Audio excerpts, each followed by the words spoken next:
Hey everybody. So last quarter we worked on small moment stories and you guys were able to write we wrote three full small moment stories and they were so wonderful. You guys did such an amazing job.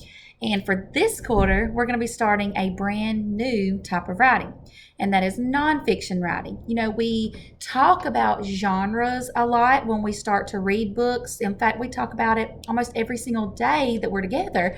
We talk about genres of stories. And the main genres that we focus on here in first grade are fiction and nonfiction. So this quarter, we're going to be doing nonfiction writing, and that means something real. So it's going to be about something real. So I want you to take a look at these two books that I have right here. I have this one called Birds of a Feather, and you can see a real bird on my cover. And then I have this book, Curious George Goes to the Beach. And I have, looks like drawings are like a cartoon character. So let's take a look. These are two different genres. This is nonfiction, a real story, and this is fiction. It is a fake or made up story. So we're going to talk a little bit about the differences that we see in these books. Now, I'm not going to read the entire book, but I want us to notice a few text features. So the first thing I come to in this nonfiction book is the table of contents.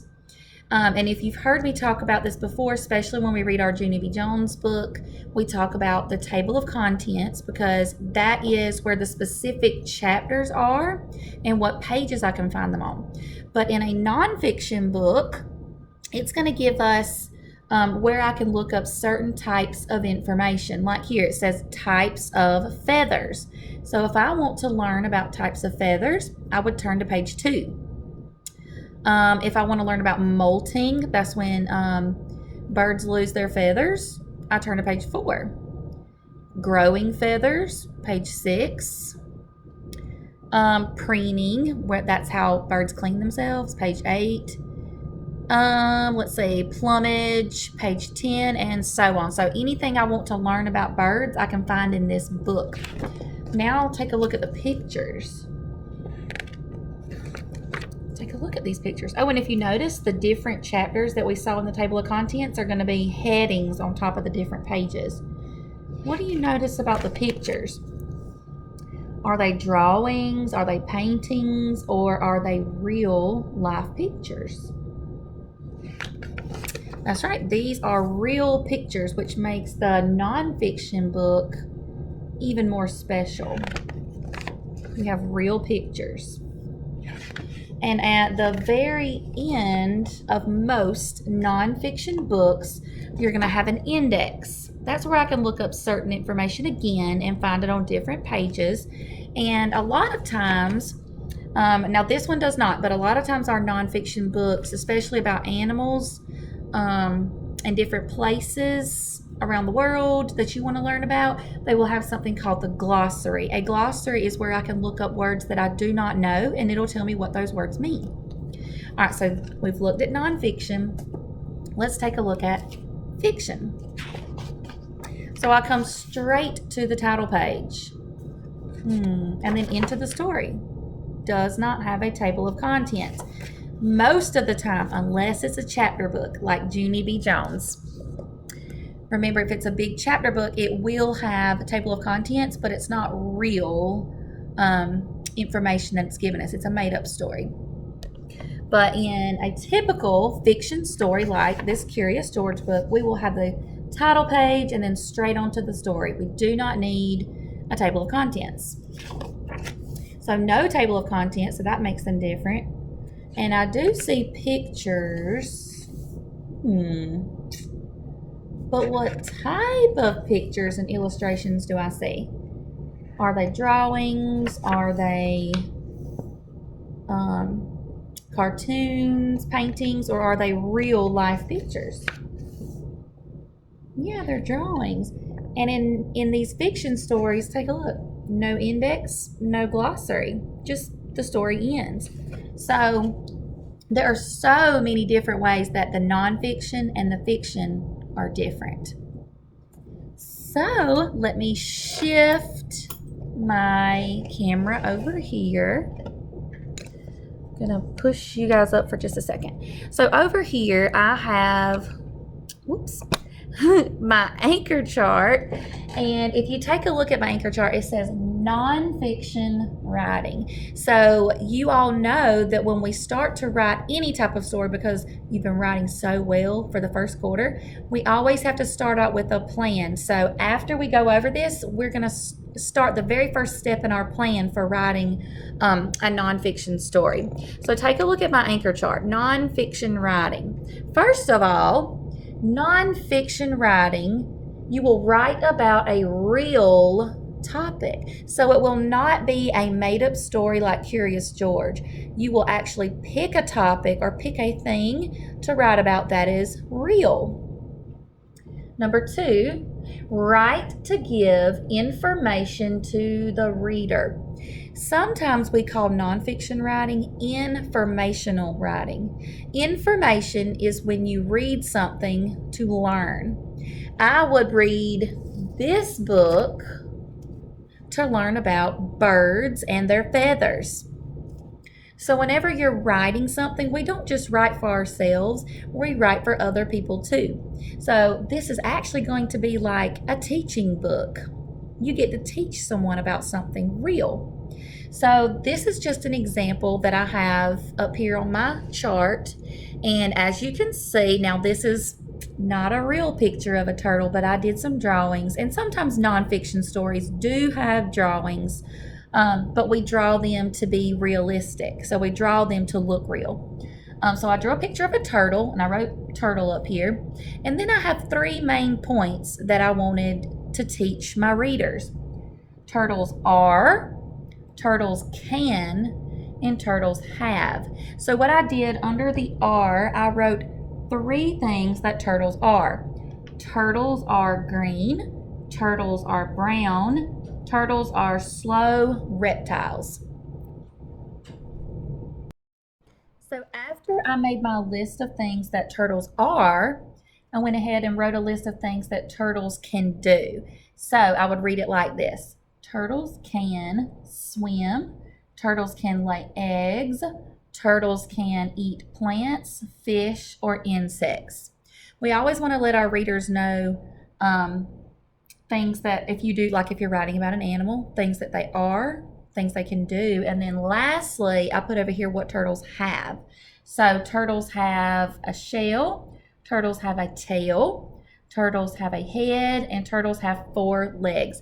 And what I did from that was I made just two small sentences to teach my readers something. And here's my 2 sentences. Turtles are slow reptiles. They can swim and lay eggs.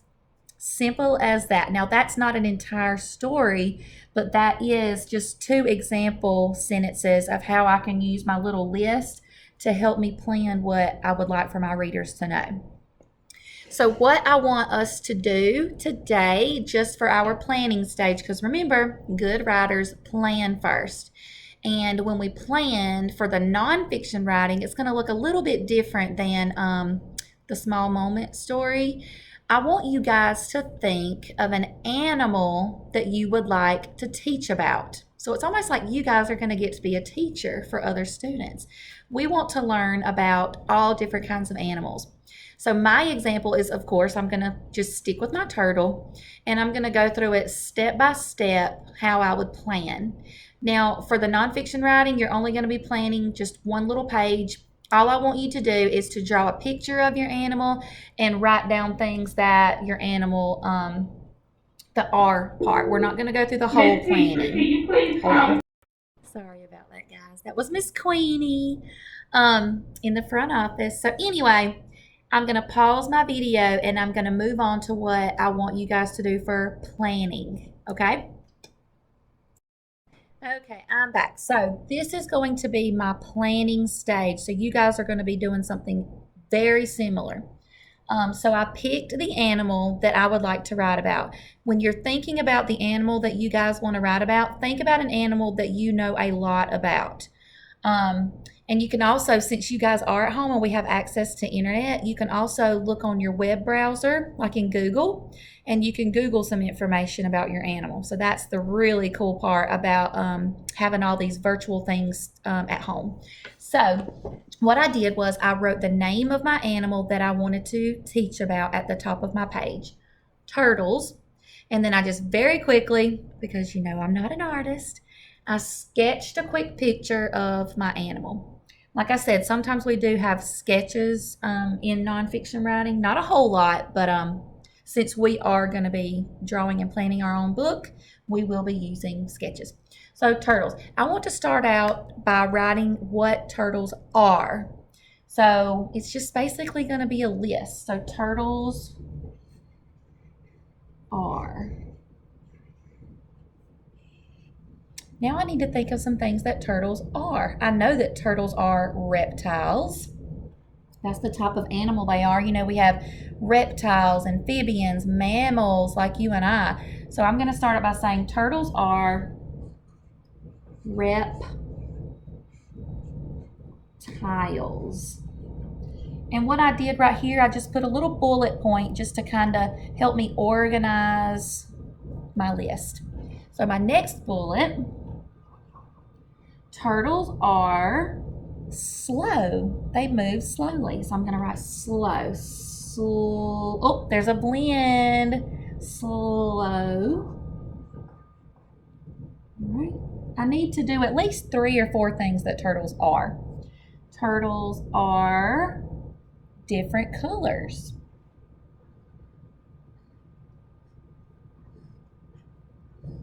Different colors. And I want to think of one more thing that turtles are. Let's see. Turtles are, good swimmers. They love to swim in ponds and lakes and streams and creeks, and also sea turtles. Sea turtles like to, they swim in the ocean. So turtles are reptiles, are slow, are different colors, and are good swimmers.